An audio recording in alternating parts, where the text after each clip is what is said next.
प्रभु राम हम सब के लिए एक प्रेरणा है। हमारे जीवन की मर्यादा है, हम सबके जीवन के आदर्श हैं और प्रभु राम को मानने वाला हर व्यक्ति, प्रभु राम ने, याद करिए, जब लंका पर विजय प्राप्त करने के उपरांत उन्होंने लक्ष्मण से कहा कि लक्ष्मण हमारा काम हो गया,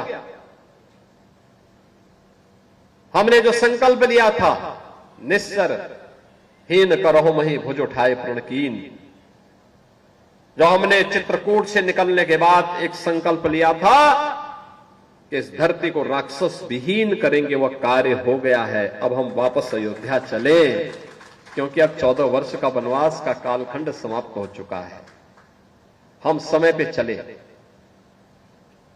लक्ष्मण जी को लंका में थोड़ा थोड़ा मोह हो गया। उन्होंने कहा भैया हमारा तो राजमहल ही सोने का है, लेकिन यहां तो पूरी लंका ही सोने की बनी हुई है, क्यों न हम कुछ दिन रहे। भगवान राम ने कहा नहीं, अपि स्वर्णमयी लंका नमे लक्ष्मण रोचते, जननी जन्मभूमि से स्वर्गादपि करियसी। बहनों और भाइयों, हर भारतीय के लिए एक प्रेरणा है,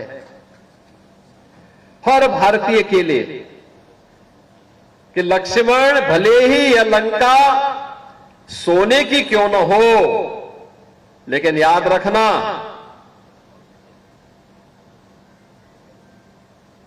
जननी और जन्मभूमि से बढ़कर के कुछ नहीं हो सकता है।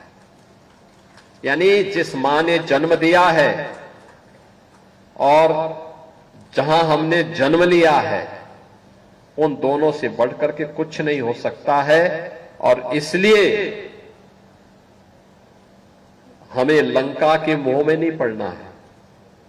मैं यहां का राजा पहले विभीषण को बना चुका हूं।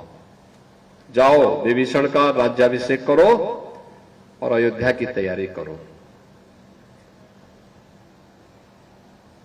प्रभु श्री राम के उन्हीं आदर्शों को मूर्त रूप देते हुए brigadier doctor PN Singh ji ने अपनी जन्मभूमि पर एक ग्रामीण सैनिक हॉस्पिटल का, सैनिक पब्लिक स्कूल का, सैनिक फार्मेसी कॉलेज का और सैनिक नर्सिंग कॉलेज और आईटीआई का निर्माण करके अपनी जन्मभूमि के ऋण से उऋण होने का एक अभिनव प्रयोग किया है, एक प्रयास किया है। उनके स्थूल्य प्रयास के लिए मैं इनको बधाई देता हूं। अगर हर पढ़ा लिखा व्यक्ति यह कार्य कर ले तो भारत फिर से वैभवशाली बनने से कौन रोक सकता है? कौन रोक सकता है? और यही हमारे जीवन का कर्तव्य है